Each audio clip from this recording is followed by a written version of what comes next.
A poesia nasce do espanto, nasce daquilo que não se sabe, daquilo que nos surpreende, que revela o mistério da vida. Pode ser a coisa mais insignificante, aparentemente insignificante. O cara tem que saber manejar a palavra, ele tem que saber escrever, ele tem que ter o seu modo de escrever. Aos 82 anos, Ferreira Goulart é o maior poeta brasileiro da atualidade e um dos mais lidos no exterior. Ganhou o Prêmio Camões, o mais prestigiado da língua portuguesa. Por 3 anos foi indicado ao Prêmio Nobel de Literatura. Avesso à reverência, nada disso impressiona Goulart, que diz ser um poeta do acaso e não do ofício. Eu não posso escolher o que eu vou escrever, eu não sei. Se eu tentar fazer isso, não sai poesia, sai uma bobagem. Ferreira Goulart revela sua preferência pelo fortuito, pelo casual, pelo inesperado, como é o caso de um acidente com o osso da perna que o incomodou certo dia e virou poema. Movo a perna esquerda de mau jeito e a cabeça do fêmur atrita com o osso da bacia. Sofro um tranco e me ouço perguntar: aconteceu comigo ou com meu osso? E outra pergunta: eu sou meu osso? Ou sou somente a mente que a ele não se junta? E outra: se osso não pergunta, quem pergunta? Alguém que não é osso nem carne em mim habita? Alguém que nunca osso, a não ser quando em meu corpo um osso com outro osso atrita? Todo mundo sabe que tem osso, mas uma coisa é saber teoricamente, outra coisa é sentir a coisa acontecer, né? Inexplicável, né? Goulart se nutre da concisão, das palavras breves. Registra os primeiros apontamentos no papel para curar mais tarde. Não tem pressa. Já chegou a levar 1 década para publicar um livro. Com 60 anos de poesia, Ferreira Goulart percorreu controvertidas vertentes poéticas, descobriu o modernismo, impulsionou o concretismo, fez manifestos por meio do cordel. Mas foi com o parnasianismo que ele estreou como poeta em 1949. Eu nasci em São Luís, no Maranhão, né? E vivi lá até os 21 anos. Então a minha poesia era poesia que se fazia na época lá, uma poesia parnasiana, poesia como escreviam Bilac, Raimundo Correia. Não se tinha ainda tomado conhecimento da poesia moderna. Eu escrevi, publiquei um livro, que eu escrevi com 18 anos, mas esse livro eu reneguei, porque é um livro imaturo.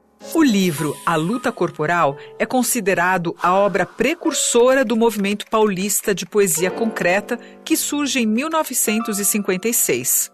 Goulart rompe definitivamente com a métrica, agrega estética gráfica e constrói uma poesia visual.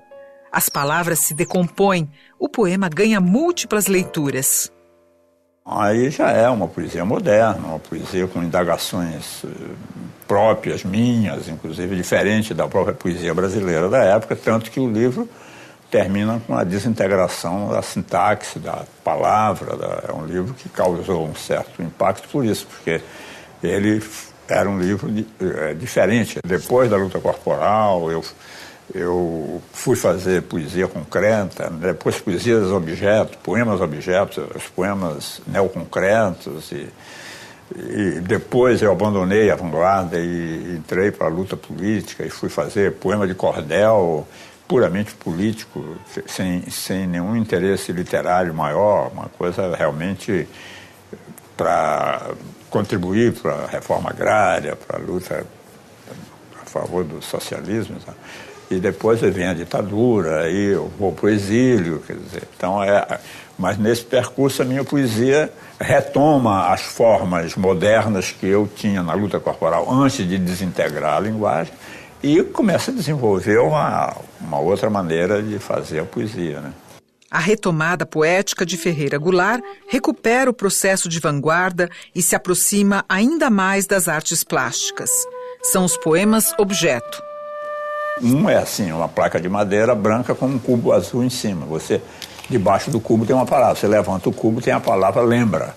E assim eu fiz uma série de poemas e que depois combinaram com o poema Enterrado, que era uma sala. O poema era uma sala, no fundo do chão você descia por uma escada, entrava no poema e tinha uma série de cubos com uma palavra, no final a palavra rejuvenesça.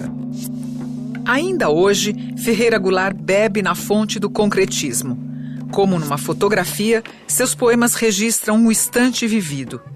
Da janela de seu apartamento em Copacabana, Goulart flagra a placa de rua e a eterniza num poema.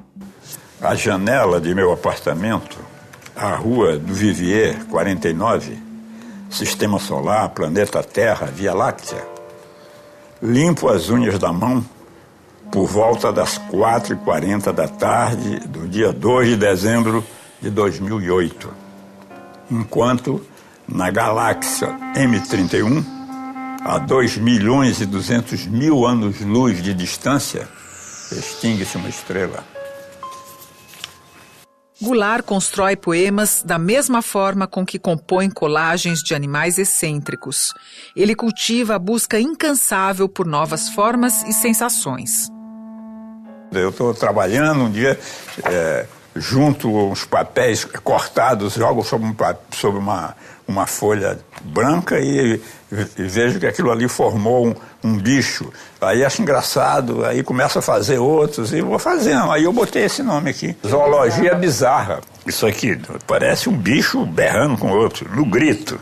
Essa aqui parece o quê? Uma aranha caranguejeira. Negra em seu veneno espera pacientemente pela vítima. É uma brincadeira.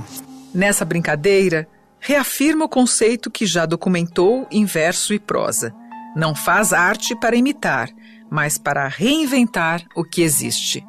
Desde que eu vi o primeiro quadro, a primeira reprodução, a primeira de pintura, eu gostei, me chamou a atenção e eu me apaixonei por aquilo.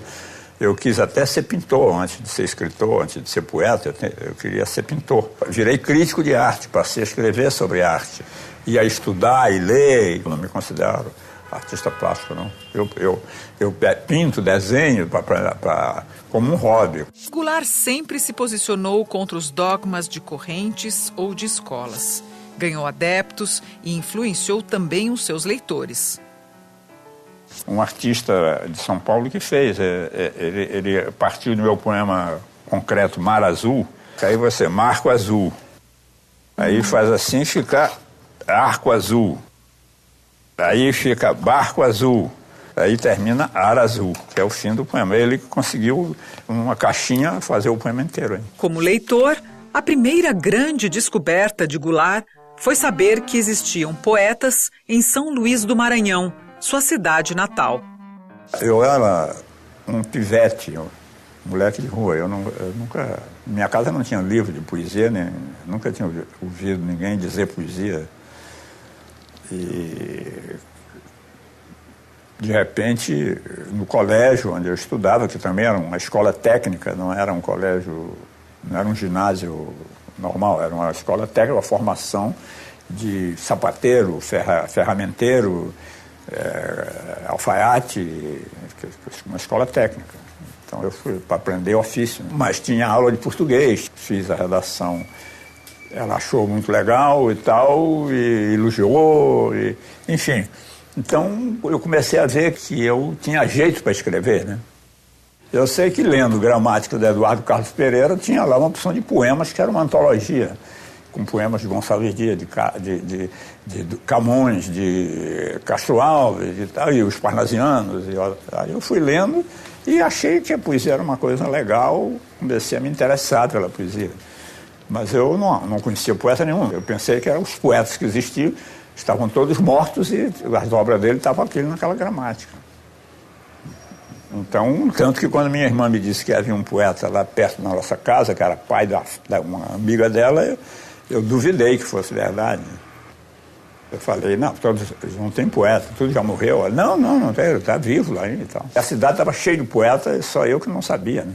Aí eu fui para lá e me juntei com eles, aí comecei a virar um poeta. Virou poeta e revirou a poesia. A vida de Ferreira Goulart rima com os versos inesperados e imprevisíveis de seus poemas. Estou à toa na vida.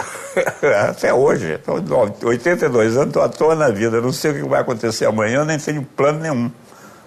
Nunca tive e não tenho. E não é agora que eu vou fazer plano com 82 anos. A minha vida sempre foi um improviso. Deu certo, às vezes deu em cadeia, deu em exílio, deu em qualquer coisa, mas tudo bem.